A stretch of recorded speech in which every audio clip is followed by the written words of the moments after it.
and it came to pass. The King of hosts in heaven and earth, you are worthy of all our praise.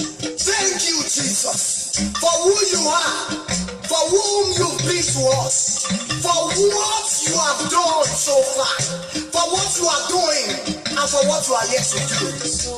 Blessed is my soul, my Savior God to thee. How great thou art, how great thou art. Blessed is my soul, my Savior God to thee.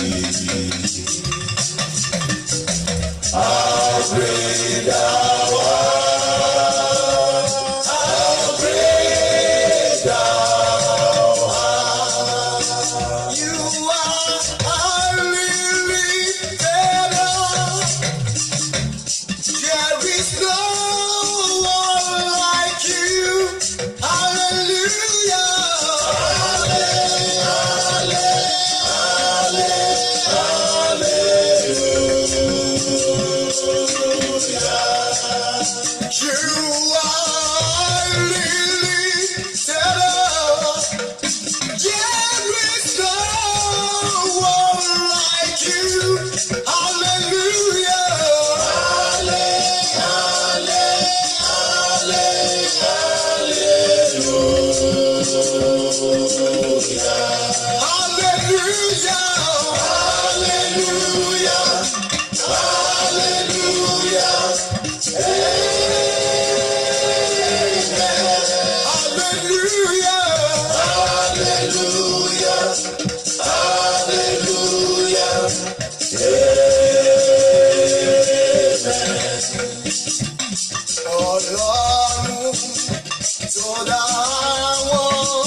Tani bá tún máa gbéga o, ẹgbọ́n náà tani bá tún máa fi yìn fún, tani bá tún máa kó kìkì ẹ̀ bí kò ṣe bàbá mi lókè.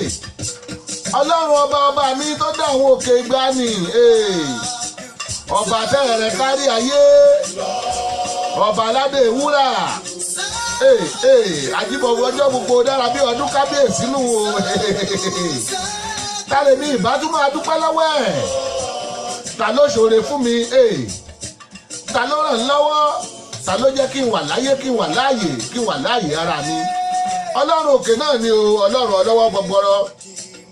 Ọba ńlá tó sọ ayérédélé, ọba ńlá tó sọ àtọ̀dọ́jà, ọ̀rọ̀ mọ̀ níṣẹ́ páyà tí àtúbàjáyé kábíyèsí. Wọ́n á tún ti dé lórí ètò láàárọ̀ yìí o, ẹ kú ojúmọ́. Níbikíbi tẹ́ bá wà tẹ́ ti ń gbọ́ wa good morning. Ẹ̀yin ará China pẹ́ṣọ́n pàtẹ́rọ tàpàtàrà tẹ́lẹ̀. Ó ẹ̀yin ti Germany ọ̀rọ̀ bọ̀mọ̀ sírí màrí kọ́tẹ́rẹ̀. Gbogbo ẹ̀yin tẹ́ ẹ wà ní Japan nǹkan pranpan pranpan pọ̀tẹ́.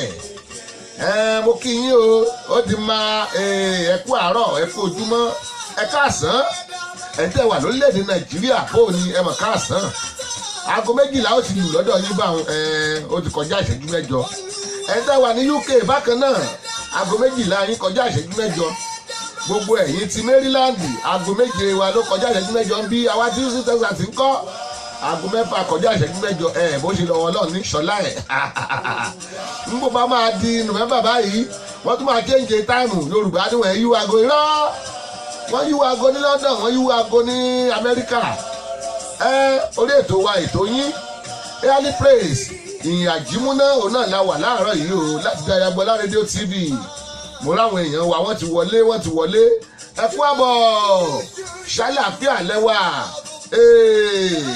Ayọ̀bámi Òkèdòkun ọmọ ìyàwó líì bó ni ẹ mọ̀ kú àbọ̀ sórí ètò bó ni happy Sunday wọ́n ní happy Sunday sir Kẹ́hìndé Adékọ́lá mo rẹ́yìn náà o ẹ kú àbọ̀ sórí ètò wa àti lálẹ́ wù bí ọ̀wàrà òjò Ruth Ọláìdé Adéjùmọ̀ mo kẹ́yìn náà o ẹ kú àbọ̀ ṣàfihàn lẹ́wà bó ní ṣe kò rẹ́ra ẹ kú iṣẹ́ wọ́n ní good morning and happy Sunday sir happy Sunday Dixon too much money alẹ́ pẹ̀pẹ̀ kẹ́nẹ́ rí bò ní ẹ bọ̀ kú àbọ̀ sórí ètò wa Reverend Joel Emansin I can see you ẹ kú àbọ̀ sórí ètò bò ní family nǹkan ẹkú sí mi ò ní àti ti jí sórí ètò wa ìmúná Ọ̀túnba Fẹ́mi Fádípẹ̀ Fẹ̀bólà kásítà òyìnbó olórin àwọ̀ akálà nù owó akálà gbé padà wọ́n mọ̀ gbé padà gbé wá ní ẹkú àbọ̀ Ọ̀túnba Fẹ́mi Fádípẹ̀ ṣẹ́wà Fẹ̀bólà kásítà ẹkú àbọ̀ sórí ètò wa early praise rèé o àtúntì dé níbi tá a ti máa ń fìyìn fún bàbá God lójoojúmọ́ ibi tá a ti máa ń dúpẹ́ lọ́wọ́ Ọlọ́run fún gbogbo tó ti ṣe fún wa láti bẹ̀rẹ̀ ọdún yìí ibi tá a ti máa ń dúpẹ́ lọ́wọ́ Ọlọ́run fún gbogbo tó ti ṣe fún wa láti bẹ̀rẹ̀ oṣù yìí ibi tá a ti ń dúpẹ́ lọ́wọ́ Ọlọ́run fún gbogbo tó ṣe fún wa láti bẹ̀rẹ̀ ọ̀sẹ̀ yìí àdúgbẹ́ láti dúpẹ́ lọ́wọ́ Ọlọ́run fún gbogbo tó ti ṣe fún wa láti bẹ̀rẹ̀ ọjọ́ òní lórí ètò ìkan náà o abala tó tún tẹ̀lé ibẹ̀ láti máa fi ẹnu wa pàdúrà kọrin la pé láti máa fi ẹnu wa béèrè ohun tá a bá fẹ́ wọ́n ní ẹjẹ́ kọ́pẹ́ wa máa jù béèrè lọ ọpẹ́ wa wákàtí kan la máa fi ṣe ìbéèrè wa 30 minutes ní. abala fàdúrà kọrin láti máa fẹnu wa béèrè kí ló fẹ́ fún ọdún yìí tó kù kó tó tán kí ló fẹ́ fóṣù yìí kó tó tán kí ló fẹ́ fọ́sẹ̀ yìí kí ló fẹ́ fọ́jọ́ òní abala kejì nu láago 8 lọ́dọ̀ wa bilẹ̀ tí máa jọ ìyẹn lórí ẹ̀ lọ́wọ́lọ́wọ́ báyìí àti kán lu agbami ètò ẹjá gbọ́ orin sí ẹ.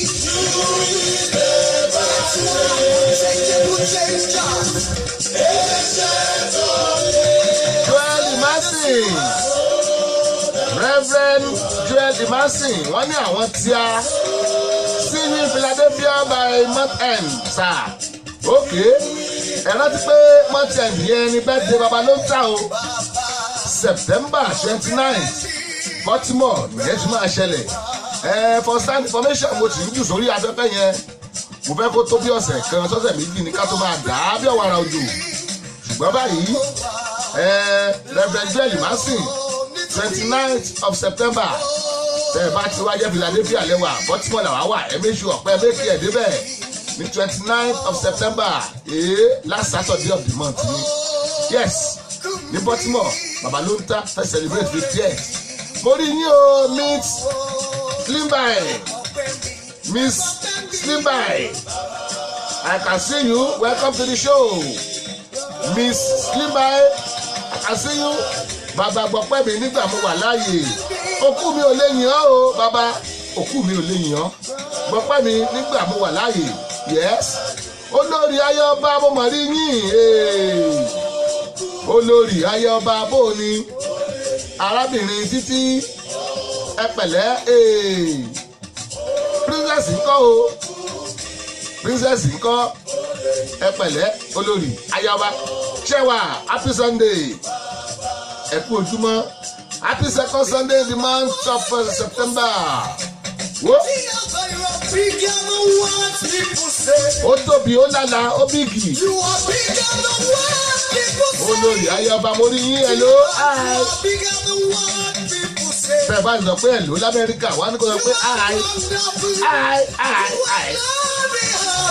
You are bigger than what people say. You are wonderful. You are glorious. You are bigger than what people say. Hey. You are bigger than what people say. You are bigger than what people say. You are olórí ayọba wọ́n ní good morning sir longest time ẹ kú iṣẹ́ olúwa ẹ ṣeun olúwa kú iṣẹ́ rẹ̀ ṣẹ́ẹ̀ṣẹ́ àgbàgbé September 29 wọ́n tí wọ́n gbàlejò bàbá ló tá ìṣọ́jọ́ bí ẹbídẹ́ẹ̀tì yẹn sílẹ̀ ẹ kọ́ sílẹ̀ September 29 ó máa ṣá poríporí mo ní kódó di pé mo kàn lu agbami ètò ó yẹ kí n kọ́kọ́ dọ́dọ̀ àwọn onígbọ̀wọ́ wa bàbá tíá evangelist Àrẹ̀mọ Abíọ́dún Alfred mo rí yín o báàbéjì evangelist Àrẹ̀mọ Abíọ́dún Alfred mo rí yín bẹ́ẹ̀ ṣe ń wọlé báàbéjì bó oníṣẹ́ wà bàtíà ẹ kú àbọ̀ sórí ètò wa good morning early praise rèé o láti Dayọ̀ Agbọ́lá rédíò TV ìyìn àkọ́kọ́ ìyìn àdìmúná tàbí máa fi wé bàbá God no bottleneck kò sẹ́ni náà.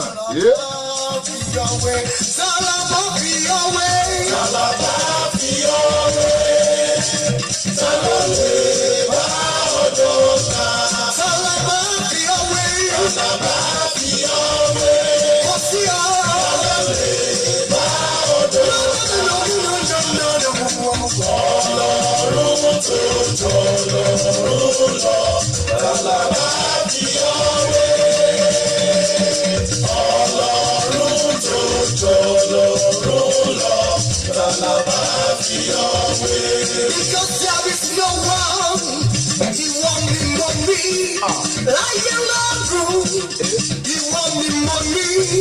Ẹ wo tí mo bá jẹ́ kọ́ni ó wà lára. He want me money, love what I say. Arákùnrin yìí He want me money. kò fẹ́ jẹ́ dọ́dọ̀ àwọn onípín òwe ètò wa. Jésù. Tòrówó yìí tá a ti rówó nù. Káṣe kéde kẹ́ ẹ̀ mọ̀ṣẹ́ tá à ń ṣe. Ibẹ̀ láti lówó tá a fi ń mẹ̀ṣẹ́ ní ètò. Yes, ń bọ̀. Ń bọ̀ àwọn èdè. Dayọ̀ Agbọ́lá ní bàbá ó rédíò TV gbogbo ayé. Dayọ̀ Agbọ́lá ní bàbá ó rédíò TV gbogbo ayé. Wọ́n ń gbọ́ lẹ́bí ìyàwó bẹ́ẹ̀ ni mo sọ. Kò sírú ẹni lẹ́yìn o. Dayọ̀ Agbọ́lá àdóńtà rédíò TV. Kò sẹ́gbẹ́ ẹni lẹ́yìn o. Dayọ̀ Agbọ́lá rédíò TV. Nígbọ́ tí mo mi rí láàdá yẹn àlàwẹ̀yà. Rédíò TV Dayọ̀ Agbọ́lá. Gbogbo ayé ló ń gbọ́. Dayọ̀ Agbọ́lá rédíò TV. You can join us on Facebook at these pages. Babalonta, Dayọ̀ Agbọ́lá Radio TV, Samis Dayọ̀ Agbọ́lá, Dayọ̀ Agbọ́lá Media Diamond, and also you can download our radio app on Google Play Store. Subscribe, watch, and like our TV channel on YouTube. Just type Dayọ̀ Agbọ́lá and you are ready to roll. Babalonta Digital Studio, Baltimore, Maryland, America. Telephone +1443 760 8578. Dayọ̀ Agbọ́lá Radio TV, the ultimate in audio visual. For sound and quality production, Babalonta Studio is the best. For sound and quality production, Babalonta Studio is the best. Babalonta Production, the ultimate in audio visual. Babalonta Production, the ultimate in audio visual. Yes, so you can't argue with the proof. Studios are many, but the best one is few. Babalonta Digital Studio. studio for your recording, demo CD, mastering, marketing and promotion, and also live band performance, season DJ, videographer, photographer, master of ceremony, music consultant. Reach Samis Dayo Agboola on agboola68@gmail.com or visit our website www.dayoagboola.com. Telephone +1443 760 8578. Production, the ultimate in audio visual. Babalonta Production, the ultimate in audio visual.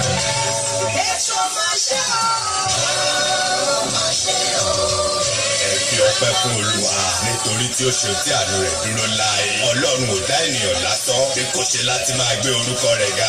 Ẹ jẹ́ ká darapọ̀ pẹ̀lú Dayọ̀ Agboola lórí ètò ìyìn òwúrọ̀ tó máa ń wáyé ní gbogbo ọjọ́ àìkú níkànnì yìí. Dayọ̀ Agboola rédíò TV agogo 2 òwúrọ̀ nílùú Amẹ́ríkà. Ẹ pè Dayọ̀ Agboola sórí ẹ̀rọ ìbánisọ̀rọ̀ yìí +1443 760 8578.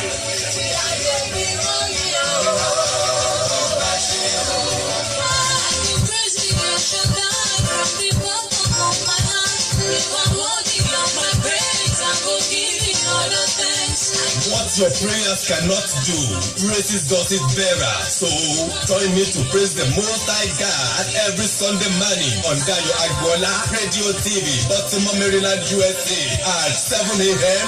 American time. Telephone +1443 760 8578. The reason of our living is to praise God. The reason of our living is to praise God. Kí ni túmọ̀ rẹ̀? Torí ká lè máa yin bàbá God. Ní bàbá ṣe dá wa o. Òun ló lè jẹ́ ká máa wà láyé. Òun ló lè jẹ́ ká wà láàyè. Torí ká lè máa yin Ọlọ́run. Èmi ò yin bàbá o, mo yin bàbá God. Adébóyè jọ Sàlámì Ọmọlára, mo rí yín bẹ́ẹ̀ ṣe wọlé o. Ẹ kú àbọ̀ sórí ètò wa. Princess Adenike Badmus Alexis. Princess Adenike Badmus Alexis, mo rí yín o. Ẹ kú àbọ̀. Yéwàndé Rita Evans mo kẹ́yìn náà ẹ kú àbọ̀ sórí ètò wa. Mo ní lówùúrọ̀ yìí ó máa ṣá poríporí ó máa ṣá pópó. Iye àjímúnáde airly praise láti Dayọ̀ Agboola Radio TV. Ẹ wá wo Olúwa dára. Come and see the Lord is good. Come and see the Lord is good. There is nothing he cannot do. Come and see the Lord is good. Come and see the Lord. Come and see the Lord is good. Everybody see it. Come and see the Lord is good. There is nothing he cannot do. Come and see the Lord is good. Bàbá Fẹ́mi Oyèlẹ́yẹ. Bàbá Fẹ́mi Oyèlẹ́yẹ òyìnbó olórin ẹ kú àbọ̀ bóòní Nàìjà. Wọ́n ṣe ń lọ Nàìjà náà lọ London náà lọ Paris náà ń padà l'Amẹ́ríkà. Ọlọ́run kú mọ̀ràn yín lọ́wọ́. Ẹ kú àbọ̀ sórí ètò wa early praise. Come and see that Lord is good. That Lord is very very good to me. Ọlọ́run ó dára sí mi. Kò sóhun tí Olúwa ò lè ṣe. Ẹ wá wò ó, ẹ wá tọ́ wò. Olúwa ó dùn mí mọ̀ràn rẹ̀. Mo ní lórí abala tá a wà yìí láti dúpẹ́ lọ́wọ́ Ọlọ́run fún gbogbo ohun tó ṣe fún wa o. Ẹni tá a fún ní Volkswagen tí ò dúpẹ́ kò lè rí jíìpù o. Olóròdé Oyèlákin mo mọ̀ kí yín ẹ kú àbọ̀ sórí ètò. Bó o ní iṣẹ́ wa ẹni pèsè tó lọ lọ́wọ́ o láti Dayọ̀ Agboola Radio TV. Ẹ̀já máa fọpẹ́ fún bàbá God. Ṣé bá dẹ́tẹ̀ mẹ́wàá la ṣe lóore. Ẹyọkan ṣoṣo ló wá dúpẹ́ àwọn 9 yòókù dà. Ọ̀pọ̀lọpọ̀ nù wá bàbá ṣe ń dúpẹ́. Ọmọ ò bàbá ṣe ń dúpẹ́ lọ́wọ́ bàbá rẹ̀. Ọmọṣẹ́ ò bàbá ṣe ń dúpẹ́ lọ́wọ́ ọ̀gá. Àwa gan tá a jẹ́ gbà á lè dúpẹ́ lọ́wọ́ bàbá God tó dá wa sí. Olúwa mo dúpẹ́ tèmi o. Lawal Adédàmọ́lá Lawal Adédàmọ́lá mo rí yín ẹ kú àbọ̀ sórí ètò wa. Hey, thank you so much God bàbá ẹ ṣé àdúpẹ́. Chineke na mmela Ruth Ọládé Adéjùmọ̀ mo rí pé ẹdúgba ẹgbẹ́ mi wọlé. Ẹgbọ̀ tún yọ ẹgbò sí yọ ẹgbẹ́gbẹ́dẹ méjì yọ fófó. Mo rí yín o ẹ kú àbọ̀.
Roslyn Shewa ẹ mà kú ẹ̀yin bàbá yín o ẹ pẹ̀lẹ́ Ọlọ́run àtẹwọn lábẹ́rẹ́ mo rí lórí Facebook ẹ kú àṣẹyìnbó ọmọ rere ló máa gbẹ̀yìn àwa náà o. Roslyn Shewa mo kí yín ẹ kú àbọ̀ sórí ètò wọ́n ní happy glorious Sunday sir ẹ ṣeun àdúpẹ́ lọ́wọ́ bàbá gọ́ọ̀dù tẹ́ ẹ ṣẹ̀yìn dé bàbá yín God bless you.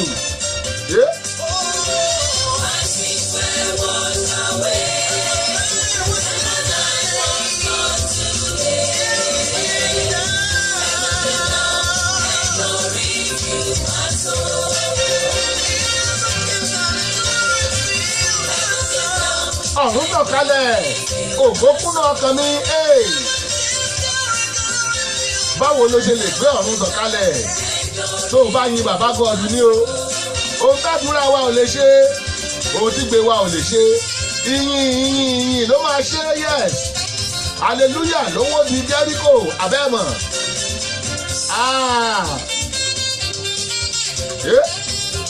Ó mú mi rántí inú kíláàsì kan náà bá béèrè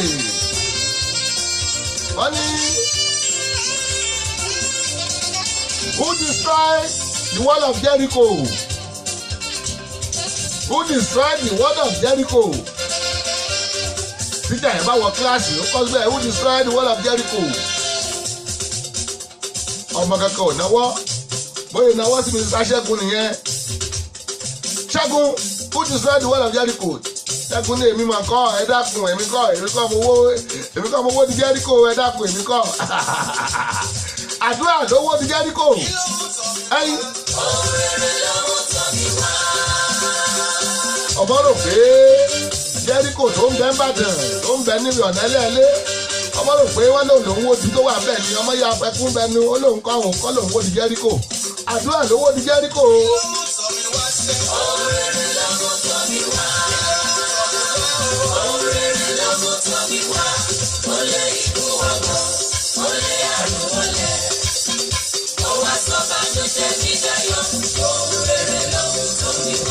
Happy birthday.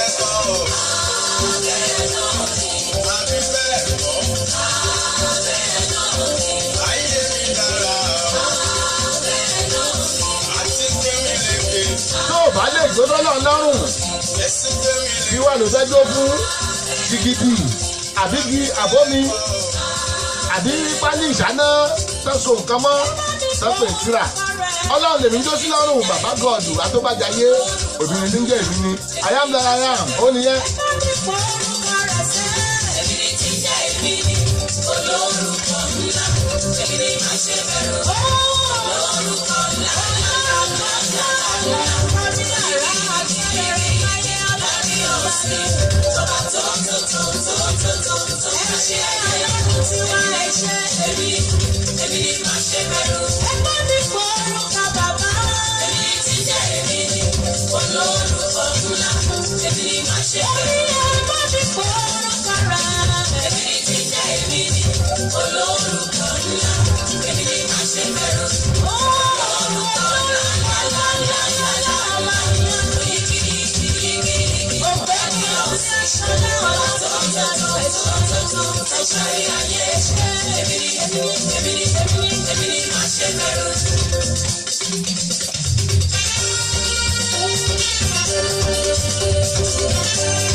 Kọjá bìkẹ́bù ó ti wọ bíi 20 years wọ́n rántí nígbà tó kọ́ jáde mo wà lára àwọn tó gbé àwọn ìjáde tó ṣe pé àwọn èèyàn rà ẹyin pé ìjáde ọ̀sẹ̀ tó jáde báyìí orí késẹ́ẹ̀tì ló wà kò sí wọ́n síbi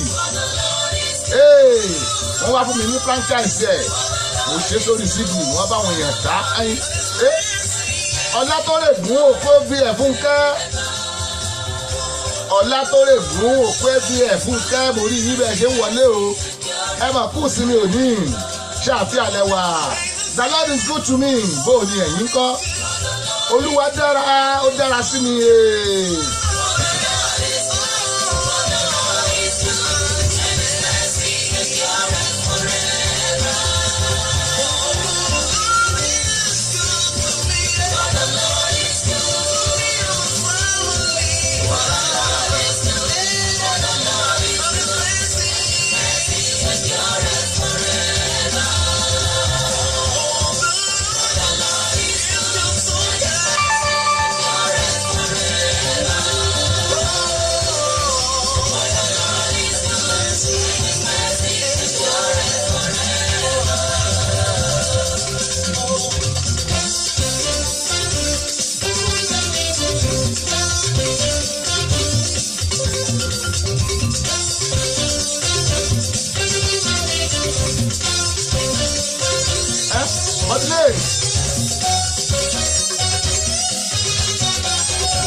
Ọlọ́run ọba ló ń jẹ́ igwe ohun òdìbò wọ́n kọ́ ní wọ́n kọ́ Yorùbá wọ́n kọ́ ní English wọ́n kọ́ láwùsá wọ́n kọ́ ní Igbo kárí ayé ni ẹ lè mí ìsì ẹ̀wọ́n tó bá gbọ́ Yorùbá wà gbọ́ English tó bá gbọ́ English wà gbọ́ Igbo tó bá gbọ́ Igbo wà gbọ́ Hausa tí mẹ́lá yóò bá mẹ́lá èdè Igbo lẹ́gbọ̀n ẹ̀yìn tẹ̀ bá mọ̀ tí mẹ́lá ó dára ló ń jẹ́ bẹ́ẹ̀ ẹ ló bá dára ló ń mẹ́lá wọ́n ná gbá ẹgbẹ̀rún létí ó ní mẹ́lá yóò bá ìmẹ́lá ńkọ́ ó mẹ́lá ó dára ló jẹ́ bẹ́ẹ̀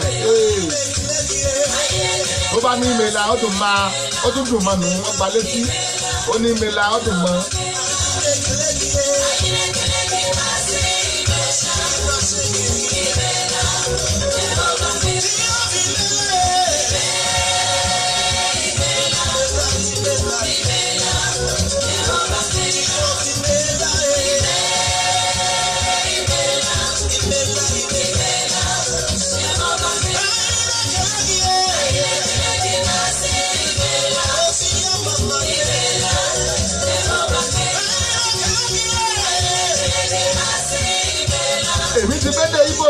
òun ò gbúdọ̀ mọ́ túmọ̀ ẹ̀ fún yín gbódúgbò jù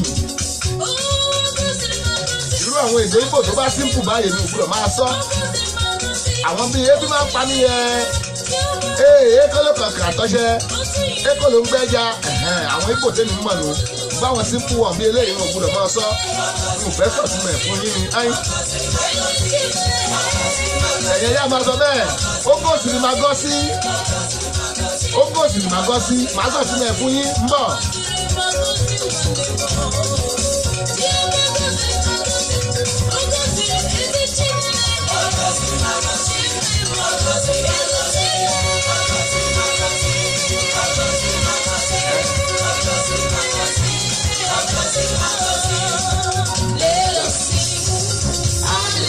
ìtumọ̀ gọ́ọ̀sì ni màá gọ́ sílẹ̀ ńgbà yẹn mo sọ fún yín mo lé mi ó sọ̀túnmọ̀ ẹ̀ fún yín èmi dáyà sàn mọ́ ó tó gọ́ọ̀sì ni màá gọ́ sí túmọ̀ ẹ̀nu ẹjẹ́ akọrin ẹjẹ́ sing to the Lord shout hallelujah ló ń jẹ́ bẹ́ẹ̀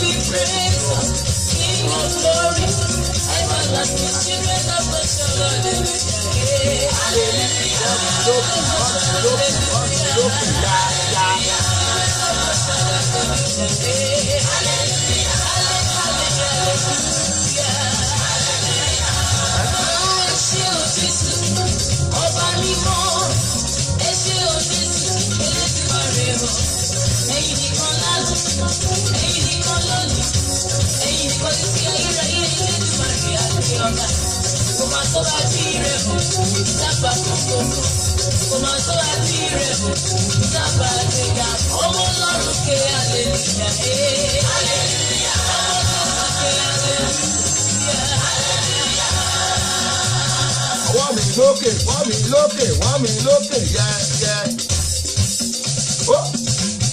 ó yá sọ pé.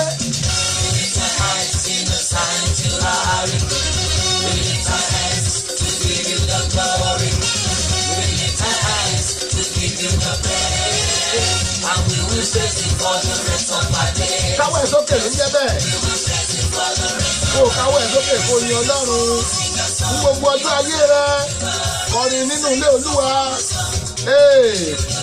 kọrin láti bàbá lógo yẹ́sẹ̀.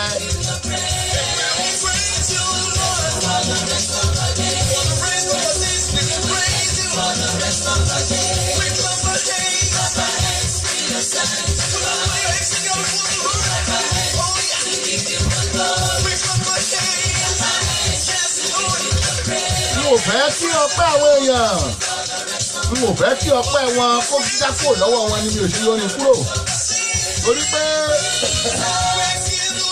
tí n bá lè gbé orin kúrò báyìí ọ̀pọ̀lọpọ̀ èèyàn ni ó bẹ̀rẹ̀ sí ní bínú ìwọ tọ́lọ́ ti fẹ́ fún ní limousine tẹ́lẹ̀ ìwọ tọ́lọ́ fẹ́ fún helicopter tẹ́lẹ̀ ìwọ tọ́lọ́ fẹ́ fi $10 million sí àkáǹtì ẹ tó o bá wá ń bínú pé mo kó orin yẹn kúrò kò rí pé ọpẹ́ ń sá lọ ni èmi ò sì fẹ́ jẹ́ ẹni tàn mọ́ àwọn òfẹ́ kọ́pẹ́ yín ó sá lọ mo jẹ́ pílẹ̀ orin lọ àjọ pílẹ̀ tán ni dáín ó kù bí ìṣẹ́jú 4 ìṣẹ́jú 5 sí èyí tán.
Ọláwálé Babátúndé Sani àwọn awo tèmi láti wọ́kọ̀m nìyẹn ò gbó oníṣẹ́ wa Ọ̀làwálé Babátúndé Sani ẹ̀kú àbọ̀ sórí ètò wa ayáni praise rèé láti Dayọ̀gbọ́lá rédíò TV mo ní bọ́tímọ̀ láti kalẹ̀ sí nípínlẹ̀ Maryland lórílẹ̀‐èdè Amẹ́ríkà.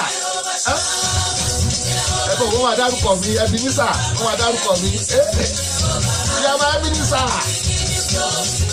Ẹ wò ó àwọn èèyàn lè ṣe wọ́n máa dárúkọ mi ó sọ̀rọ̀ mi dayọ̀ tèmi dayọ̀ Ebenezer wọn lè ṣe mọ̀ sọ ẹyin òun ló fi hàn pé ọmọ Ọlọ́run náà wá.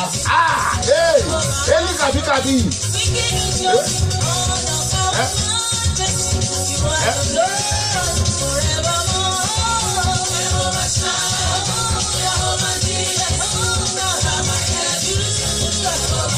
Nọ́mbà sì ti ń dárúkọ mi nínú orin orí ìlú máa ń wú ni. Wọ́n á kówó wá lónìí ni bá ní kí n ná olórin lówó ṣùgbọ́n wọ́n ná kẹ́ẹ́dì káàdì. Ńbọ̀.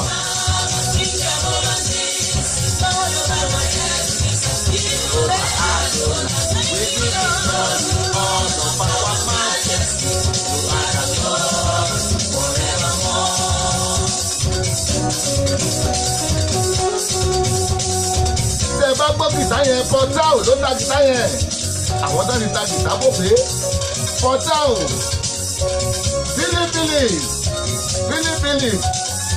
bàbá onílù òyìnbó onílù bóun ni ẹ káàbọ̀ sórí ètò wa o ó máa ṣá koríkorí ó máa ṣá prapra orí yín Bùkọ́lá Adéwọlé owó ẹ̀yẹ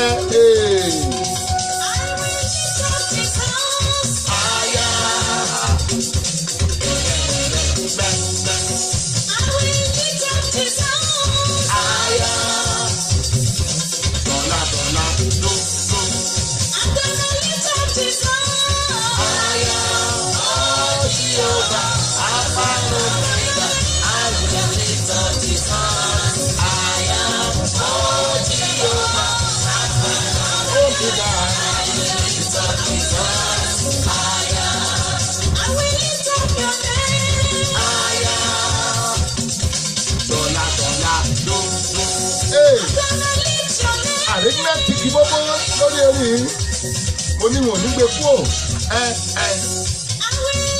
ó kù ìṣẹ́jú méjì lóye bá a tán.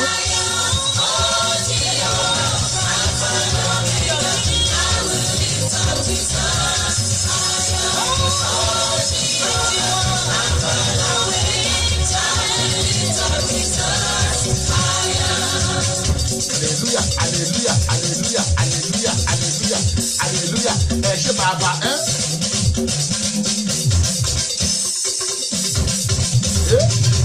Hallelujah mẹ́ta ọ̀tọ̀ rárá. Hallelujah méje ọ̀pọ̀ àpọ̀jù. Hallelujah mẹ́ta ọ̀tọ̀ o. Kódà bí n bá hallelujah ọgbọ̀n kò tó. Kó lè tí bàbá ṣe ẹ̀yin ò mọ̀ pé hallelujah lówó ti Jẹ́ríkò ni. Lẹ́yìn orin eléyìí. Hallelujah gbàgòkè bájọ wà ló máa yí wòye ètò ló máa wọlé gírìgbò.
Wá wo Jésù, wá wo tó ṣe ní ayé mi. Hallelujah lówó ti Jẹ́ríkò.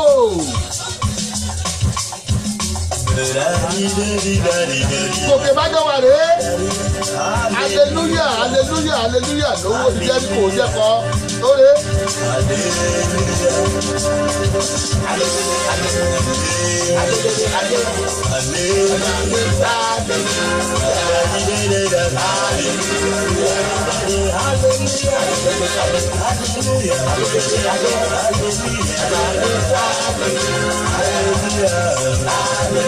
Some people dey ask me, wetin dey make me dey happy? Wọ́n bí mi pé kí ló jẹ́ kí inú mi máa dùn, kí ló jẹ́ kí n máa jó, Wetin dey make me dey sing up? kí ló jẹ́ kí n máa kọrin. Wọ́n bí mi lẹ́lẹ̀, Then they ask me, kí ló dé tí mo ń dún? why am I so happy? Kí ló dé tí mo ń kọrin? Why am I singing? Hallelujah, Hallelujah every day. say hallelujah dey post. Wọ́n ní mò ń jẹjẹ pé wọ́n ní òṣòwò lápò mi. Hey! Say I dey sing that day, and my pocket no carry. Wọ́n ní mò ń kárí hallelujah kò sówó lápò mi. I dey sing that day, and my bread no get it. Wọ́n ní mò ń kárí hallelujah búrẹ́dì ní òdìbọ́tà. Ẹni tí mi láti jẹ ń ṣá. Ẹni tí mi láti jẹ ń ṣá. Èmi àti ṣe sí hallelujah. Ah! Anyhow dem like me dem holla, anyhow dem like me dem do. Èmi àti dey sing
No food on my table, no sugar in my tea. I go sing hallelujah.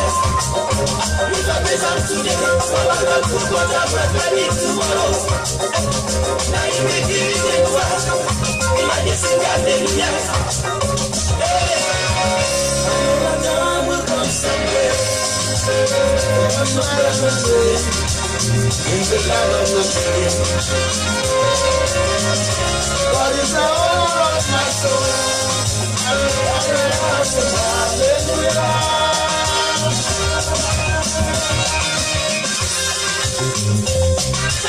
Hallelujah rẹ o bá ìgòkè bájọ wà gòkè bájọ wà hallelujah Bùkọ́lá Adéwọlé owó ẹ̀yẹ ẹ̀kú àbọ̀ Ọlábòmí Sarah Ojúadé mórí mi o ẹ̀kú àbọ̀ hallelujah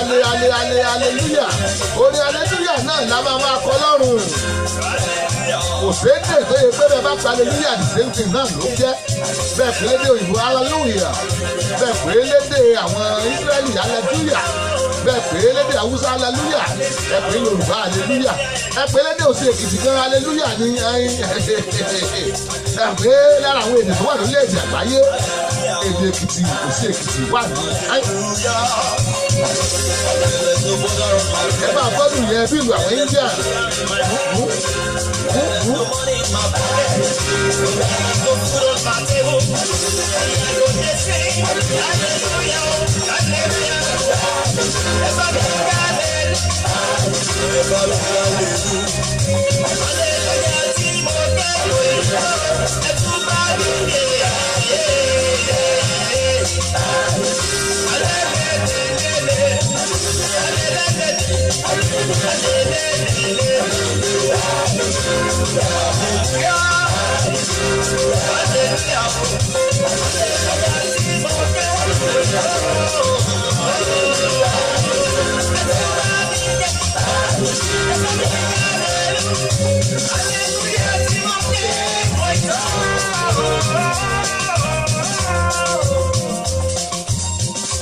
Hallelujah ní òkè òjò hallelujah mèrè.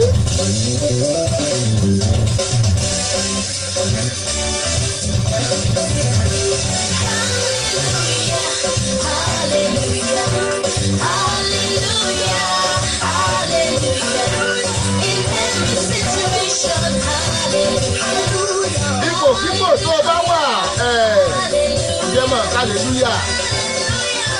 Tó o bá yin Ọlọ́run, ohun tuntun ló tún máa ṣe fún ẹ o. Onípòkípò tó bá wà, máa ní bàbá gọ́ọ̀dù, bàbá tó bá jayé, bàbá ẹlẹ́rù níyìn, máa yìn ohunkóhun tó bá ṣẹlẹ̀, hallelujah. Almighty God, that is your name. You'll never forget me of this, I'm sure. Alpha and Omega, beginning and the end. Hallelujah, hallelujah, hallelujah, hallelujah.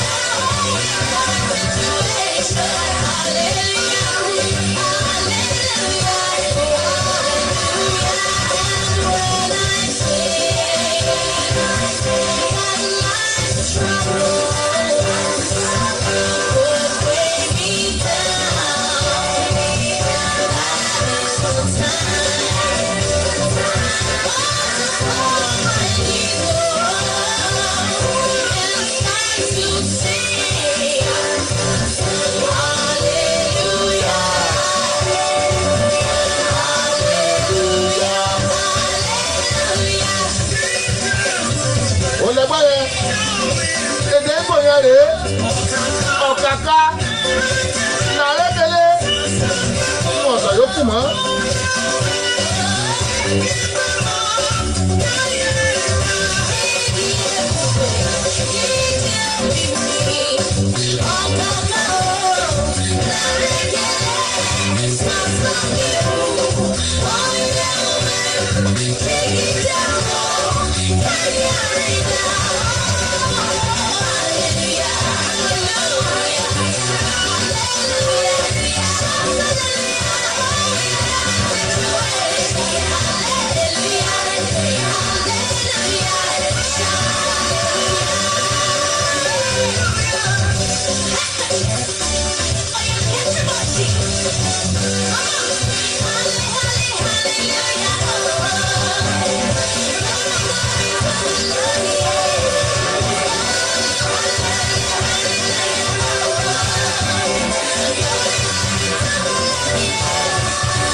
Hallelujah to the Lord. Glory, glory to the Lord. Orí hallelujah náà kọ́ lọ́run continuously. Orí ètò wa early praise náà láwa orin àjímúná. Ibi tá a ti fi yìn fún bàbá gọ́ọ̀dù. Hallelujah lẹ́ ń gbọ́ ohun. Ẹjáde lu wa.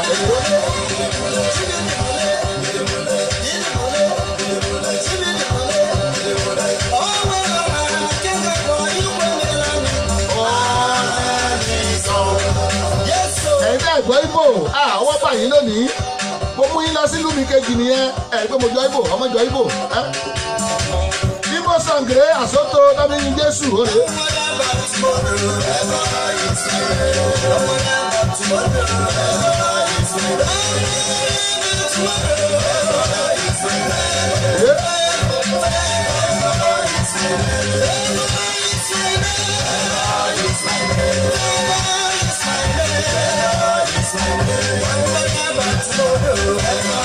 Wọ́n ní o máa wọ́ọ̀rì nípa ọ̀la Favour ló kọ́ mi.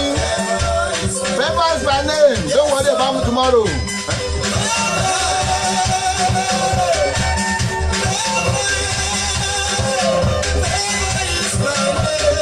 Ìwọ tó bá fẹ́ jíjó Ibo tó bá ti lè gun o lè jó.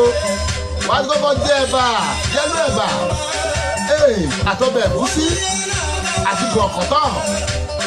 Ó ti mú jẹ ìyún wá fi omi tó lele ọwọ́ àpọ̀ gbogbo ẹ̀ egun ẹ̀ wá lé kòkò.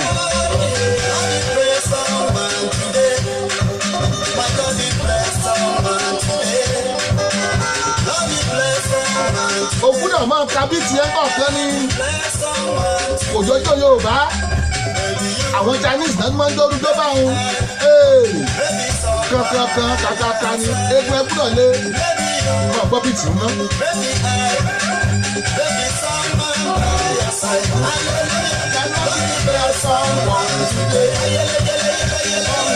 Someone today. My only prayer met someone today. I only met someone today. It may be you, it may be I, maybe someone by your side. It may be you, maybe I, maybe someone by your side. Ẹ wò ó, ẹ̀yin tẹ́ bá ní ṣe jíìmù tẹ́ ní ṣe ẹ̀sọ́sáìsì ẹ̀yẹn wájú tó yẹ lágùn ni bí mo yẹ wà ní èsì báyìí mo tún làágùn ó ṣàpòròpòrò ó kọjá àbìkíáfù. Ọpẹ́yẹmí Adétilóyè Ọpẹ́yẹmí Adétilóyè ọmọ ìyàwó ní ẹmọ kú àbọ̀ sórí ètò bóòní baálé yìí ń kọ́ ẹ kú àbọ̀ early praise rẹ o níbi tá a ti ń pè fún bàbá God let's go there.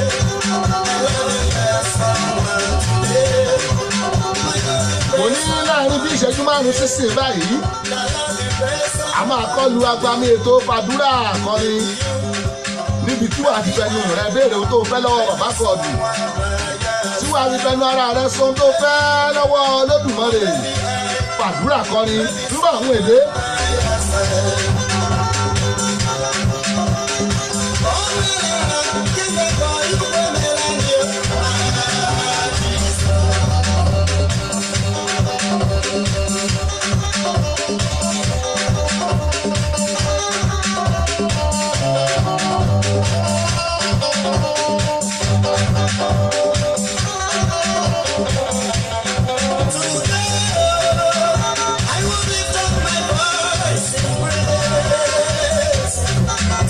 Gbogbo orin tẹ́ ẹ bá gbọ́ tẹ́lẹ̀ tẹ́ ẹ bá tún gbọ́ lọ́dọ̀ Ìgbò wọ́n lè kọ́ ẹ mọ̀ pé ó máa gbáṣẹ tí wọ́n sì óre.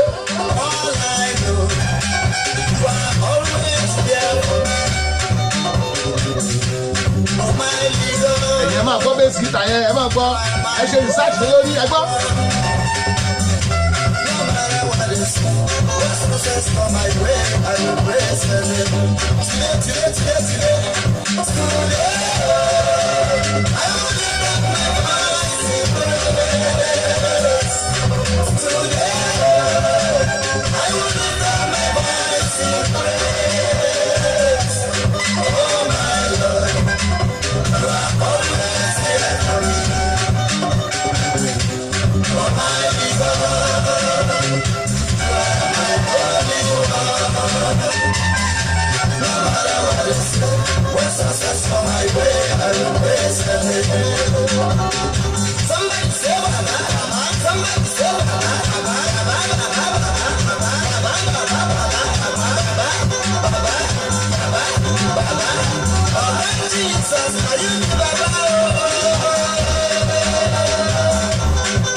Ìdòwú Olúbùnmi ẹ kú àbọ̀ sórí ètò wa borí ilé o.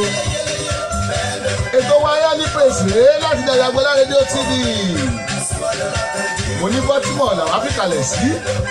Babalọ́ńgá digital studio láti bring life to the world. Lórí ìpínlẹ̀ Maryland lórílẹ̀-èdè Amẹ́ríkà. Ẹ kú àbọ̀ sórí ètò wa Ṣọ́wọ́nyá. Ẹ kú ojúmọ́, yes. Bendo bendo bendo bendo. Go bend down, go wo nǹkan tó lọ́wọ́ ṣe, let's go there.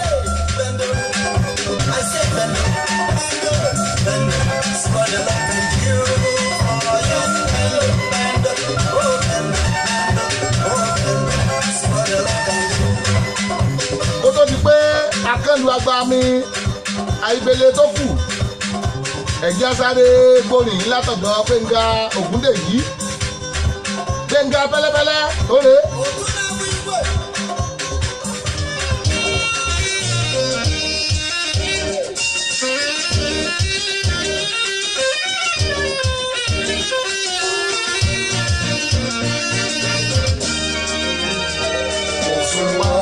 Ìrànwọ́ orin ti ìgbà mi, ògo Ọlọ́run hallelujah, àlèkí ìgbàgbọ́ kọrin sókè kíkan, ògo Ọlọ́run hallelujah.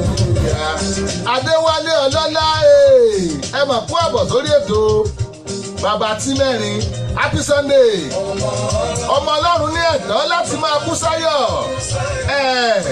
nítorí pé ọ̀nà yíyé wa sí ọkàn wọ́n ṣàfẹ́rí rẹ̀ àní nígbà tó bá ṣe áódé agbára rẹ̀ áódé àti ọba wọn lóore.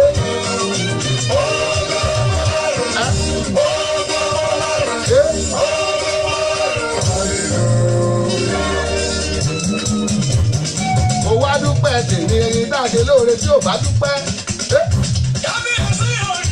Adéwálé ọlọ́lá ọ̀rẹ́ mi tó fi kalẹ̀ sí UK. Adéwálé ọlọ́lá ó ní ọ̀rẹ́ mi olówó ẹ mọ̀ séhùn bóò ni ó pọ̀sẹ̀ mẹ́ta celebration abalóńtà ó kẹ́lẹ̀ bù á retí yìí o.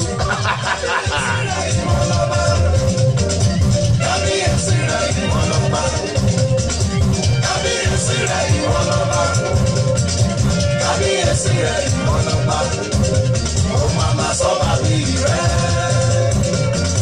Kábíyèsí rẹ̀ ìmọ̀lọ́pá. Lamba Tumba Eri. Lamba Tumba Eri, I can see you. Welcome to the show. This is Early Praise, right from Dayo Agbola Radio TV. Ẹ kú àbọ̀. Ìyìn àjíbúná rèé, Lamba Tumba Eri, mo kí yín o. Kábíyèsí rẹ̀ ìmọ̀lọ́pá. Gbẹ̀ngà Ògúndèyí rèé, Gbẹ̀ngà Bẹ́lẹ́bẹ́lẹ́. Kábíyèsí rẹ̀ ìmọ̀lọ́pá, ó máa ma sọ bàbí rẹ̀. Kábíyèsí rẹ̀ ìmọ̀lọ́pá, wọ́n mú sọ mí dọ̀lá o. Tó tún lé mi dá o. Wọ́n ló ṣe é tó fún mi. Tó tún lé mi dá o. Ẹ̀dá tó dúpẹ́ lọ́mọ lóró. Ẹlẹ́dùnrà rẹ̀ mi bàbá. Yóò tètè mọ̀ bó bí wọn nínú. Ẹlẹ́dùnrà rẹ̀ mi bàbá. Ẹ̀dá tó dúpẹ́ lọ́mọ lóró. Appreciation mi bàrẹ̀ o. Ẹlẹ́dùnrà rẹ̀ mi bàbá. Ẹlẹ́dùnrà rẹ̀ mi bàbá. Ẹbẹ̀rẹ̀ mọ́lẹ̀ kẹjọ. Ẹbẹ̀rẹ̀ mọ́lẹ̀ kẹjọ. Ẹbẹ̀rẹ̀ mọ́lẹ̀ kẹjọ. Ẹbẹ̀rẹ̀ mọ́lẹ̀ kẹjọ. Oya. Àwọn sókè tó yí Jésù. Àwọn sókè tó yí Jésù. Àwọn sókè tó yí Jésù. Àwọn sókè tó yí Jésù. Àwọn tó ti ọ̀rẹ́ mi o. Àwọn kúrò lẹ́rọ o. Àwọn tó ti ọ̀rẹ́ mi o. Àwọn kúrò lẹ́rọ o. Bàbá ti bá mi ṣe o. Ó sọ mí dá láyọ̀. Bàbá ti bá mi. Bàbá lọ́dọ̀ mi ṣe é tó sọ mí dá láyọ̀. Ó sọ mí dá láyọ̀. Ẹ́yìn. Ẹ̀dá tó dúpẹ́ lọ́wọ́. Ẹ̀dá tó bá dúpẹ́ lọ́mọ núrò Ẹlẹ́dùnrà rẹ̀ mi bàbá. ẹ̀dá sùn ẹsẹ̀ sọ́spítù. Ògùn yóò mọ̀ dúpẹ́. Ọ̀pọ̀ nù wa kí ló ń bí wa nú. Ànígbà tàtà wọ̀ lọ ṣọ́ọ̀ṣì. Ṣèbí mo wà láyé wà láàyè ara ẹ lóye béèrè bàtà. Wó ọ̀rọ̀ mi ò gbẹ́jọ́ wẹ́wẹ́ ọpẹ́ ni. Ọ̀rọ̀ mi ò gbẹ́jọ́ wẹ́wẹ́ kì í ṣàmà dúpẹ́ lọ́tọ̀. A ní bàtà tí mo wọ̀ lọ ṣọ́ọ̀ṣì last week ni mo tún fẹ́ wọ̀ lọ lónìí. Mi ò lọ ṣọ́ọ̀ṣì jáde. Lọ́wọ́ àwọn tó sọ ẹsẹ̀ wọn mókè lọ́sítù tí wọ́n ti ẹ̀ lé wọ́n bàtà tí wọ́n lè kó bẹ́ẹ̀. Lọ́wọ́ àwọn tó yẹ pé túùbù náà fi fún wọn lóúnjẹ. A ní mo jẹ̀bà lánàá, mo jàmàlà lónìí. Ṣé èèyàn lè jẹ kíní kan náà? Lọ́wọ́ àwọn tó yẹ pé oúnjẹ kan náà fún wọn ẹ̀ṣọ́. Tó yẹ pé túùbù náà fi fún oúnjẹ sí wọn lára wọn lè complain. Bàbá mo dúpẹ́ tèmi o. Ọmọ ìgbàlà ẹgbẹ́ kájọ yọ. Ó yá o, ó yá o, ọmọ ìgbàlà ẹgbẹ́ kájọ yọ. Ó yá o, Ó jẹ́ kí bàbá kó ṣeun. Ó mú ti gbóbì kúrò ẹ̀mọ́ ibi tó jẹ́ gbóbì ibi tá ní pé egun ní Nàìjíríà. Tó mú ti yá bá ẹ̀bẹ̀ òsì kúrò ibi tá ti wo wèrè. Ẹ jẹ́ dúpẹ́ lọ́wọ́ bàbá gọ̀ọ̀dù. Ẹ bá ń kí bàbá ó ṣeun nínú ayé mi o. Tí ò jẹun wà lọ́gbà ìwòsàn. Ojoojúmọ́ là ń pàdé lórí ètò. Jẹ́yàn wá tọ́pẹ́. Àlọ́bà sí adé àtàbù lóòjò. bá mi kí bàbá ó ṣe, ó ṣe. Ó mú sí mi kúrò ó ṣe, ó ṣe. Ẹlẹ́dùnrà rẹ̀ ó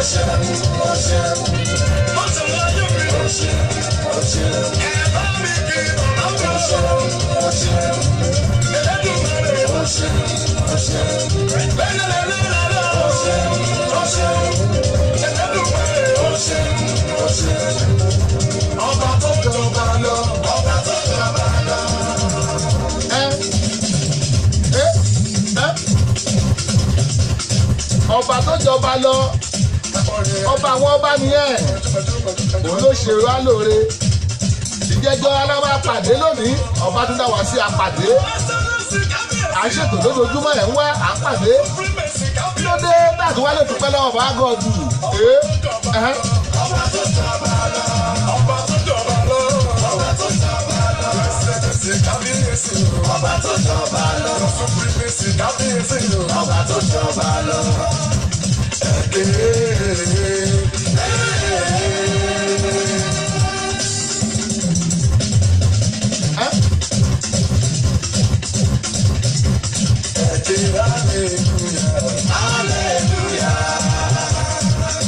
Jésù ni bàbá. Jésù ni bàbá. Ẹ̀wọ̀n Jésù nínú ayé mi. Ẹ̀wọ̀n Jésù nínú ayé mi. Ẹ̀wọ̀n Jésù nínú iṣẹ́ mi. Ẹ̀wọ̀n Jésù nínú iṣẹ́ mi. Ó ń bá mi ṣe tèmi. Ó ń bá mi ṣe tèmi. Ó ń bá mi ṣe tèmi. Ó ń bá mi ṣe tèmi. Mo ní kí ló dúkọ̀ rẹ̀ o. Ìyanu ìyanu. Ọ̀rọ̀ mi ti di jójọ́. Kí ló dúkọ̀ rẹ̀ o. Ìyanu ìyanu. Làwọn ń dá, làwọn ń dá. Làwọn ń dá, làwọn ń dá. Nàmírakù, nàmírakù. Nàmírakù, nàmírakù. Làwọn ń dá, làwọn ń dá. Làwọn ń dá, làwọn ń dá. Nàmírakù, nàmírakù. Nàmírakù, nàmírakù. Làwọn ń dá, làwọn ń dá. Làwọn ń dá, làwọn ń dá. Nàmírakù, nàmírakù. Nàmírakù, nàmírakù.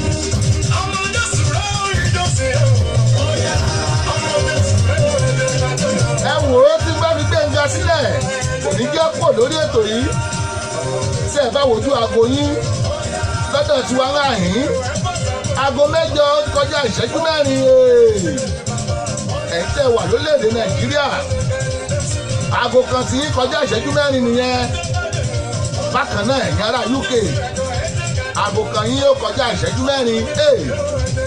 Ẹ jẹ́ n tún dọ́dọ̀ àwọn onígbọ̀wọ́ ètò wa lẹ́ẹ̀kan sí o. Ká tó wá wọ abala pàdúrà kọrin ẹyin. Mo ní àwọn onígbọ̀wọ́ ètò wa yìí. Àwọn náà jẹ́ àmọ́ rówó sanwó íńtánẹ́ẹ̀tì. Àwọn náà jẹ́ àmọ́ rówó sanwó dátà. Àwọn náà jẹ́ àmọ́ rówó sanwó náà. Nítorí ìdí èyí a lè ṣe àwọ̀kàn sí wọn. Ẹ̀jẹ̀ á lù wọ́n lọ́gbọ̀ọ́ ẹnu. Ó rè é.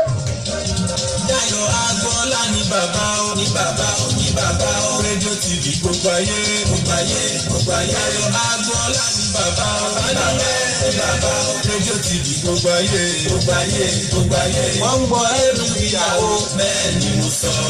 Kò sírú ẹni lẹ́yìn o. Dayọ̀ Agbọ́lá bàbá ló ń ta. Rédíò TV kò sẹ́gbẹ́ ẹni lẹ́yìn o. Dayọ̀ Agbọ́lá. Rédíò TV nígbà tí mo mẹ́rin láǹdà ẹ̀sẹ̀ l'Amẹ́ríkà. Rédíò TV Dayọ̀ Agbọ́lá. Gbogbo ayé ló ń gbọ́. Dayọ̀ Agbọ́lá Rédíò TV.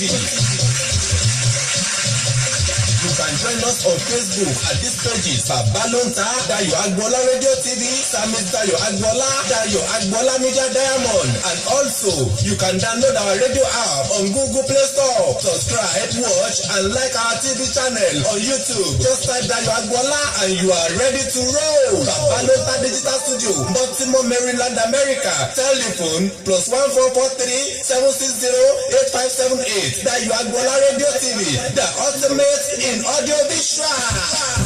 For sound and quality production, Babalonta Studio is the best. For sound and quality production, Babalonta Studio is the best. Babalonta Production, the ultimate in audio visual. Babalonta Production, the ultimate in audio visual. Yes, so you can't argue with the proof. Students are many, but the best one is film. Babalonta digital studio for your recording, demo CD, mastering, marketing and promotion, and also live band performance, seasoned DJ, videographer, photographer, master of ceremony, music consultant. Reach Samis Dayo Agboola on agboola.dayo68@gmail.com or visit our website www.dayoagboola.com. Telephone +1443 760 8578. Production, the ultimate in audio visual. Babalonta Production, the ultimate in audio visual. Èso máa ṣe ọ́, máa ṣe ọ́. Ẹ fi ọpẹ́ fún Olúwa nítorí tí ó ṣe tí àánú rẹ̀ dúró láé. Ọlọ́run ò dá ènìyàn lásán bí kò ṣe láti máa gbé orúkọ rẹ̀ ga. Ẹ jẹ́ ká darapọ̀ pẹ̀lú Dayọ̀ Agboola lórí ètò ìyìn òwúrọ̀ tó máa ń wáyé ní gbogbo ọjọ́ àìkú níkànnì yìí. Dayọ̀ Agboola rédíò TV agogo 2 òwúrọ̀ nílùú Amẹ́ríkà. Ẹ pè Dayọ̀ Agboola sórí ẹ̀rọ ìbánisọ̀rọ̀ yìí +1443 760 8578.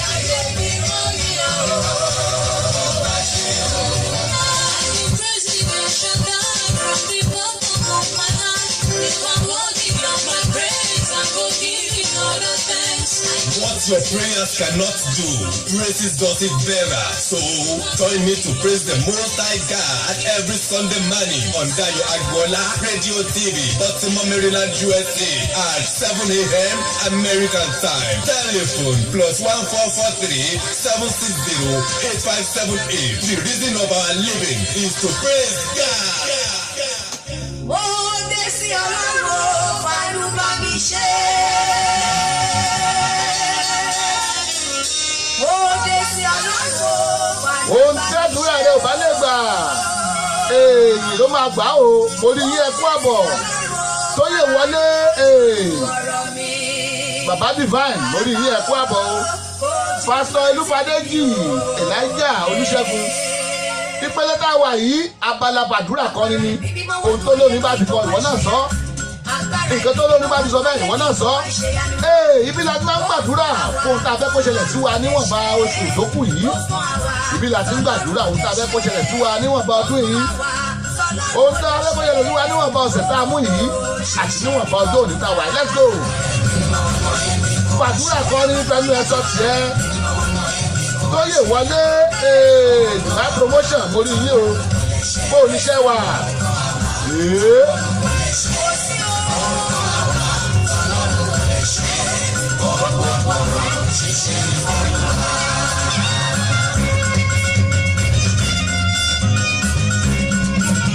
Ọlọ́run tó ṣe ìlérí, àmú ìlérí ṣẹ̀ṣẹ̀ mọ́ ń lọ láyé àtọ̀run, àṣì ọ̀run fún mi. Ọlọ́run tó ṣe ìlérí, àmú ìlérí ṣẹ̀ṣẹ̀ mọ́ láyé àtọ̀run, àṣì ọ̀run fún mi. Ó ṣe ìlérí fún Dáfídì, ó mú ìlérí ṣẹ. Ó ṣe ìlérí ń bọ̀ akitì Hòsánà tọ́lọ́run. ọmọ wọn nílé Balógun bó o ní ẹwọ̀n kú àbọ̀ sórí ètò tọ́jọ́ mẹ́ta Ayé àtọ̀run wá ṣe. ẹ kú àbọ̀ ń bọ̀ akitì bó o ní.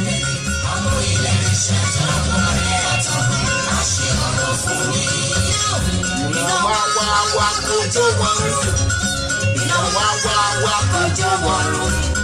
Ogun tí mo jàjàjà tí ó ṣẹ.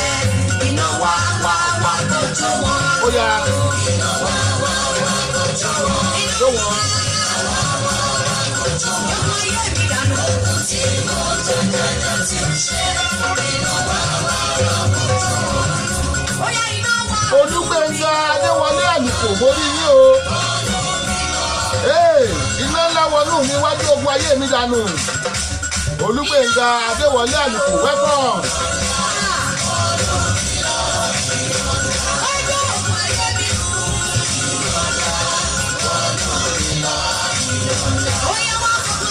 Ṣòfò dànù.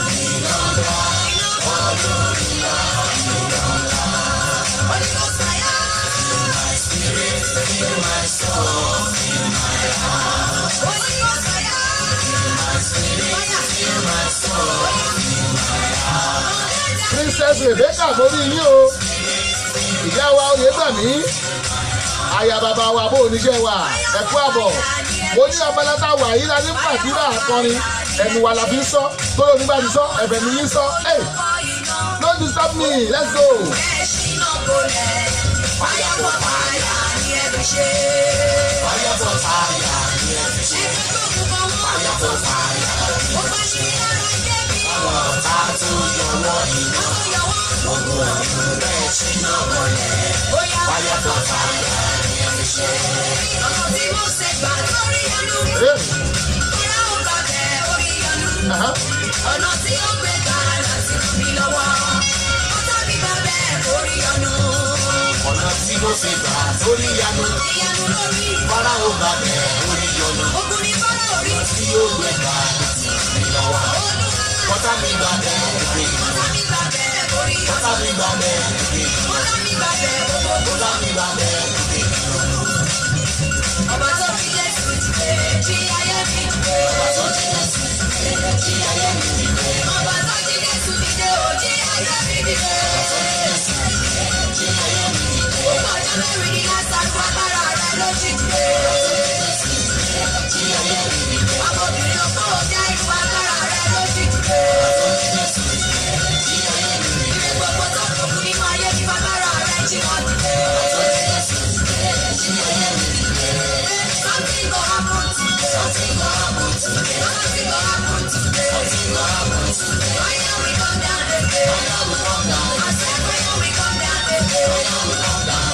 Heaven will see me and bow. Heaven will see me and bow. Enemies will hear me and down. Enemies will hear me and down. Problems will see me and run. Problems will see me and run.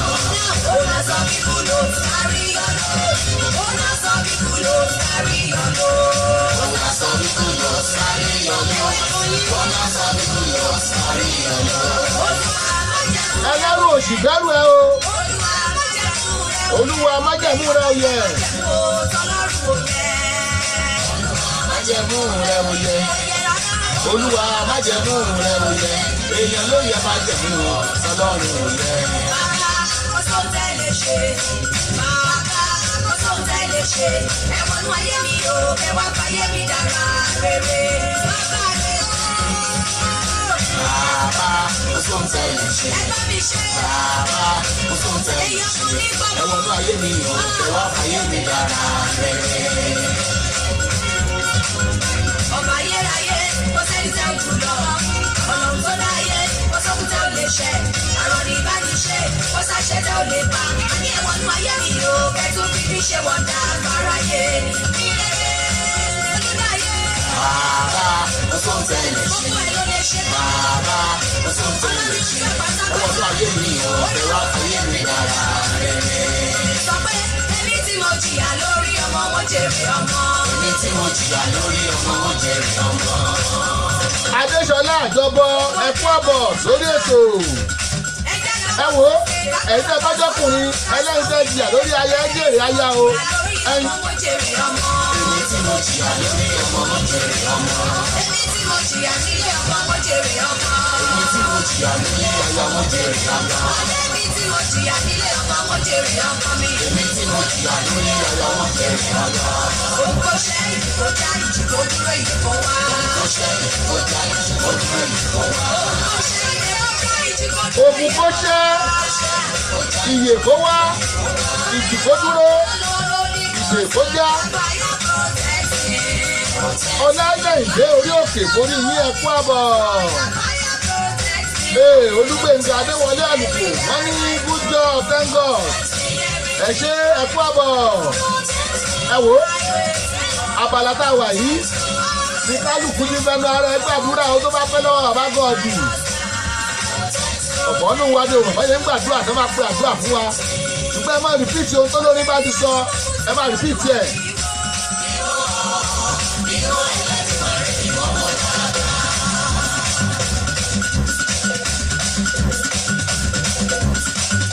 Ọmọ èṣù náà gbógun ti Olúwa bí wọ́n wò sẹ́ẹ̀.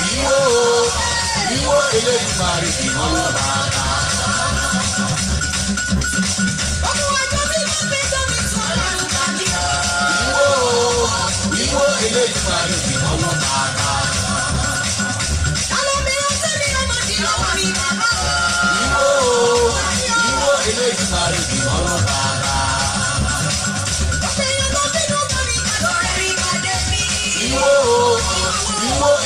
Elédùmarè bí wọ́n wò bàbá. Ẹlẹ́ni olórí ti kú gbogbo wulẹ̀ tó bàbá. Ìwọ Elédùmarè bí wọ́n wò bàbá. Kò ṣe ìdìbò já ìdìbò dúró ìdìbò wá. Kò ṣe ìdìbò já ìdìbò dúró ìdìbò wá. Kò ṣe ìdìbò já ìdìbò dúró ìdìbò wá. Latifa Azeez Ọmọlọ́lá mórí ilé ẹ̀kú àbọ̀. Ògùnṣẹ́ ìgìdúró ìdèjà ìgìdúró. Ó já ìdìbò dúró ìdìbò wá.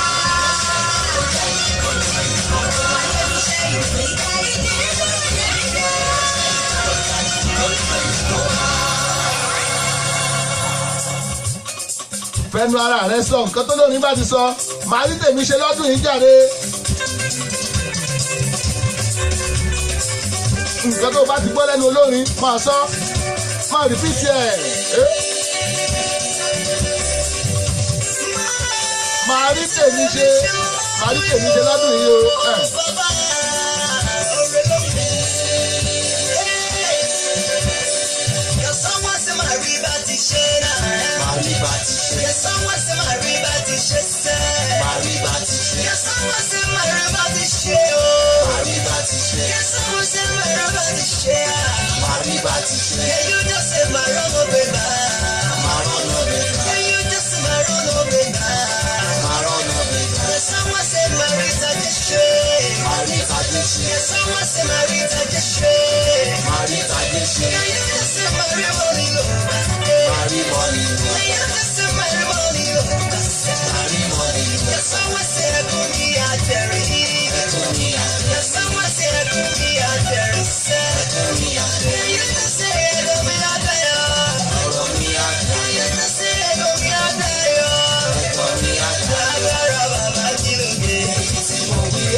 Ọ̀pọ̀lọpọ̀ yín lè gbé tẹ bá délé ìjọsìn ẹ lè gbàdúrà fúnra yín.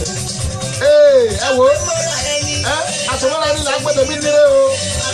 Àpèmọ́ra ẹni là ń pètè mí nílé. Onílọ́jọ́ òní kí màrí bá ti ṣe. Onílọ́sẹ̀ yìí kí lọ́nà gbé gbà. Onílọ́sẹ̀ èyí kí màrí tajé ṣe. Onílọ́sẹ̀ èyí kí onímọ̀ nílò gbà.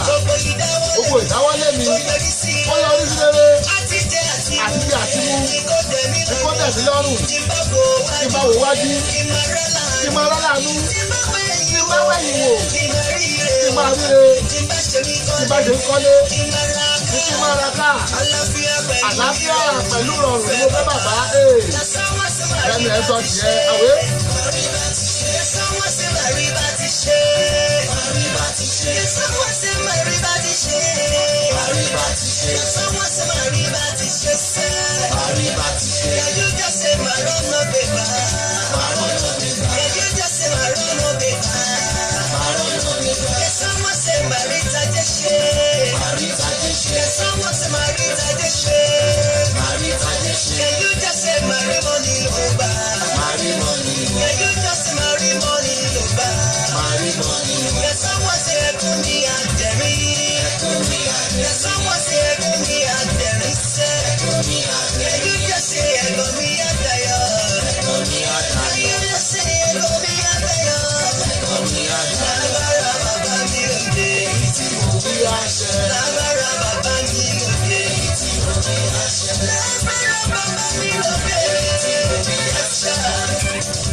Tẹ́ bá wojú aago wa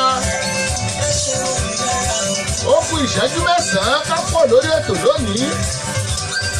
Mo lábala tá a wà yìí tó lórí bá ti ń sọ̀rọ̀ wọ́n tó máa sọ ẹnu ẹni tàbí kan méje onílọ́jọ́ òní kí n má ṣorí pé o onílọ́sẹ̀ yìí kí n má fẹsẹ̀ gbé onílọ́sù yìí kí n má fẹnu kọ onílọ́dún èyí kí n má ṣẹ̀ṣẹ̀ gbé kẹ́ni má sọnù kẹ́ni tó sọnù kẹ́ni má ṣe ṣìnà kí n tó mọ̀nà àbọ̀dé ikú orí mi kan àbọ̀dé òṣì ẹlẹ́dàá mi ò fẹ́ ìkáwọ́lé rí ìjẹsẹ̀ mọ́lẹ̀ ẹlẹ́dàá mi ò fẹ́ ìkáwọ́lé rí lẹ́dẹ̀ àmì òfẹ́.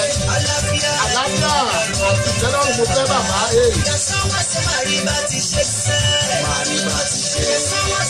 Mo rí yín o, ẹ kú àbọ̀ sórí ètò bàbá wa. Bàbá wa Fẹ́mi Ọ̀ṣọ́bùkọ́lá. Pírẹ́sìdẹ̀ntì ẹgbẹ́ ọmọ òbòkun Ìjẹ̀ṣà. Baltimore and Washington district. Ẹ kú àbọ̀ sórí ètò wa. Jọ̀wọ́ Eli Pèsè rè o. Màránà gbé gbàjáde Màríta Jésè. Àbí Màríta Jésè. Màrímọ̀ nínú gbà. Abala bàdúrà kọrin la wà yìí o. Abala bàdúrà kọrin. Ibẹ̀ láti máa so ń ta fẹ́ bọ́lọ́hún gẹ́gẹ́. Ẹ̀jọ̀ mi á dayọ̀ yé. Tí mo wí àṣẹ.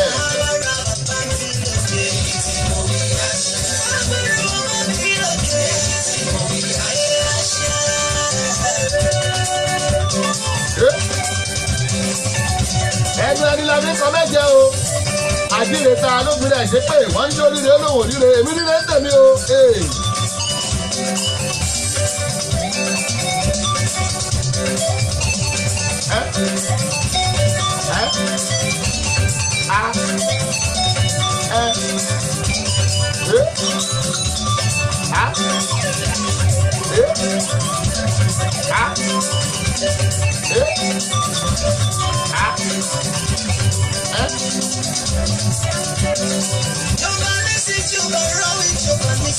Yorùbá ṣámà. Bàbá wa ràn mí lọ́wọ́ o. Fẹ́mi ẹ sọ tiẹ̀. Wọ́n ẹ̀bẹ̀ mi lọ sílé àti má jẹ́ kí n tẹ́. Bàbá. Gbogbo ọ̀rọ̀ lọ́wọ́ yọjọ́ orí lọ. Jẹ́ kí n yọjọ́ sámi lọ. Líle là ń sọ̀rọ̀ àtàrẹ. Líle là ń sọ̀rọ̀ àtàrẹ. Ara ń sọ̀rọ̀ mi líle. Ayé bẹnu ayọ̀ wí tèmi.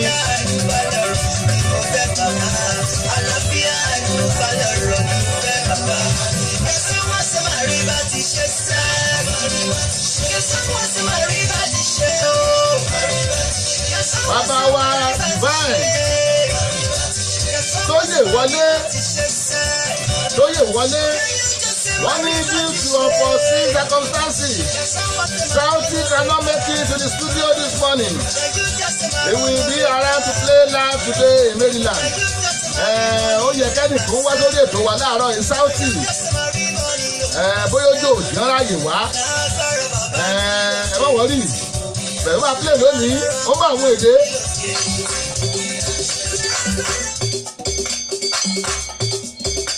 Wọ́n ní Sauty tó yẹ kó wá sí studio wa lónìí tó yẹ ká gbà lálejò. Òjò jẹ́ kó wá o.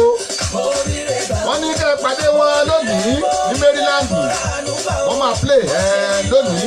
Ẹsẹ̀ ń dítè yẹn kẹ́ jẹ́ kí n tó lórí ayẹ́fẹ́. Queen Ades orí yìí o ẹ kú àbọ̀ sórí ètò.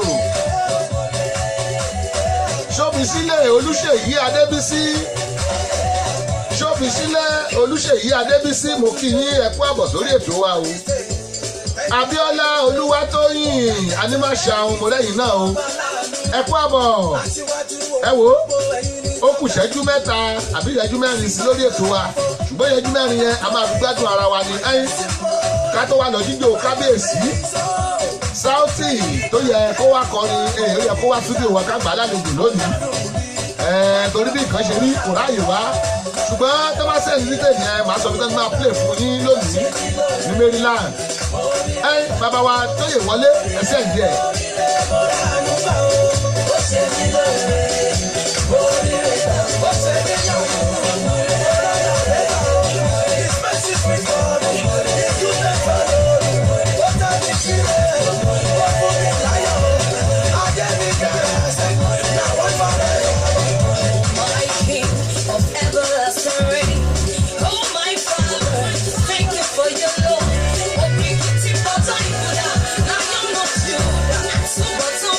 But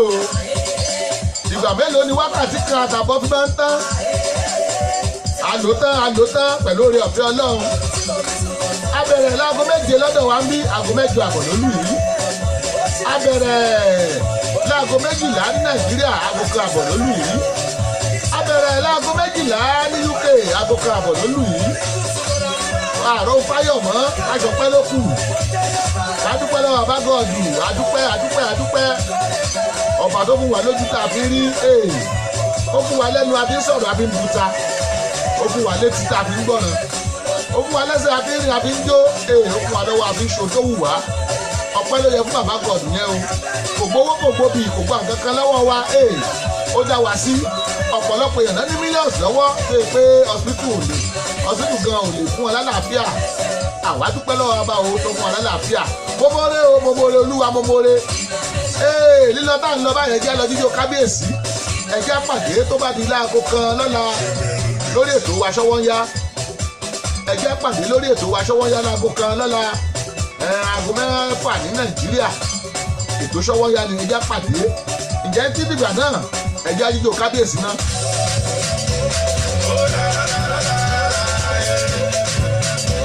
Màmá wípé kábíyèsí lọ́bẹ̀ Èdùmàrè tó ṣaráyé láàánú olólú ọba tó ń jẹ́ ìmí nìyí ni olọba tó ń lani ató pani ató ń ṣe ní lóore ọba tó jọba kárí ayé gbogbo ọtọ́ pa tó mọ̀nà débi tẹ́lẹ̀ kan ò mọ̀ rí òfin ọ̀dà ọba tí ń gbé títí iṣẹ́ ìgbani olúborí ọba tó borí gbogbo ọba tí mo fẹ̀yìntì tí mo fi ráyọ̀ yọ̀ nìyẹn o torí pé òun làti wáyé ọjọ́ òun làti wọ̀ oòrùn òun lọ́ba òkè tó bẹ kúrò tó kúkú lẹ́rú ó lè gbogbo jù nìgbọ́ ọba tí kì í jẹ̀bi agbógbógbó ọba tí kì í ṣe lọ́ba kábíyèsí alápá gbogbo ọ̀rọ̀ kábíyèsí ijó rẹ̀ lálẹ́ jó tí bá fẹ́ jójó kábíyèsí táwọn kan sọ pé kí ló dé ijó kábíyèsí wò lójó màá ní ẹbí mi lẹ̀ kí ló dé àdé ẹbí mi lẹ̀ gan ẹ ṣọ́ra yìí o ijó kábíyèsí rèé mo rẹ́ jó tẹ́nibọ̀dì bá fẹ́ ó di ẹ sọ fún pé ó ti ṣẹlẹ̀. You know say you know, you know what you like. Oh, somebody die. Someone got it, one love, you tell them say,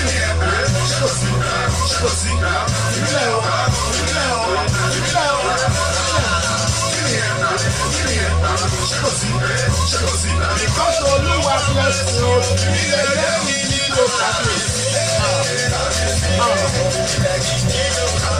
àní ẹbí nílẹ̀ jẹ́ ń dídó kábíyèsí ọba tó yẹ pé ó ní ká máa bẹ kábíyèsí ọba tó jẹ́ máa pàdé láyọ̀ àtàlàáfíà ẹjẹ́ mi ó dídó kábíyèsí don't disturb me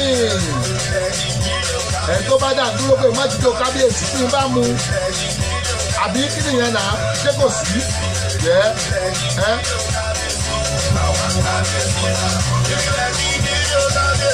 ẹ̀yin tẹ́ ẹ̀ bá tí ìwé ìmúra ilé ìjọsìn ẹ̀ lọ múra òkè ẹ̀ má bàa pẹ́ débẹ̀ wákàtí kan àbọ̀ lásáré lò yẹn ẹ lọ lo 1 hour àbí 30 minutes kẹ́ ẹ fi dírẹ́sì àwọn pẹ́yìn ọkùnrin ẹ̀ nídìí àti lórí ju 15 minutes lọ ṣùgbọ́n àwọn obìnrin kan wákàtí kan lọ́sùn máa dírẹ́sì ọ̀tọ̀ náà máa bá tó tú ọ̀tọ̀ náà máa bá ti mú ọ̀tọ̀ náà máa bá tó tí náà máa bá tó tè Olódùmarè ó kọjá àbìkí áfù. ẹ jẹ́ dídó kábíyèsí kí n tó pe Ayébẹ́lẹ́ wọlé.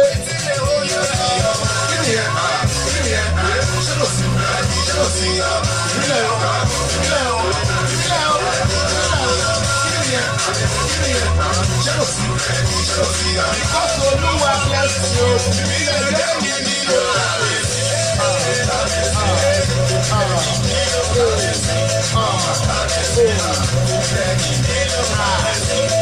kò ní bó bá ṣe wù bí mo yẹ lè dídó kábíyèsí lórí àìmọ́jọ́ tí gé David tó gbà ohun tọ́lọ́ fi fẹ́ràn ẹ̀ ojú àwọn ọjọ́ kan tọ́lọ́ fi fẹ́ràn ẹ̀ àti ìgẹ́tìjọ́ yẹn bí wọ́n gẹ́tìjọ́ yẹn Ọlọ́run á fẹ́ràn èmi náà Ọlọ́run máa fẹ́ràn èmi náà bíi David ẹ má jòwú Ọlọ́run máa fẹ́ràn mi bíi David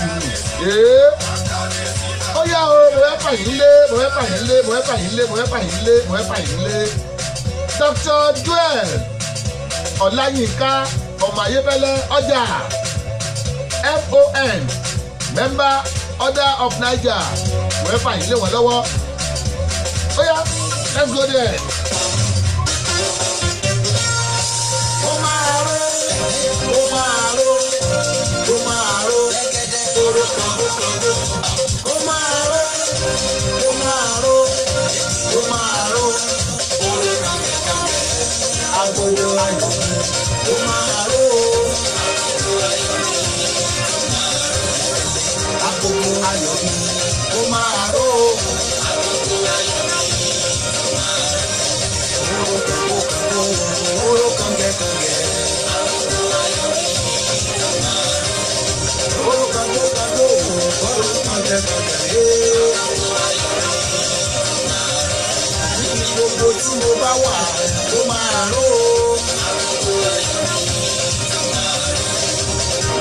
ilẹ̀ Amẹ́ríkà ó máa ró. Ìdílé gbogbo Yúróòpù pátá ó máa ró. Àti káàkiri àgbáyé ó máa ró. Oró kan tó kan tó, oró kan tẹ̀ kan tẹ̀. Oró kan tó kan tó, oró kan tẹ̀ kan tẹ̀. Oró kan tó kan tó, oró kan tẹ̀ kan tẹ̀. Àdìgbò oró kan tó kan tó, oró kan tẹ̀ kan tẹ̀.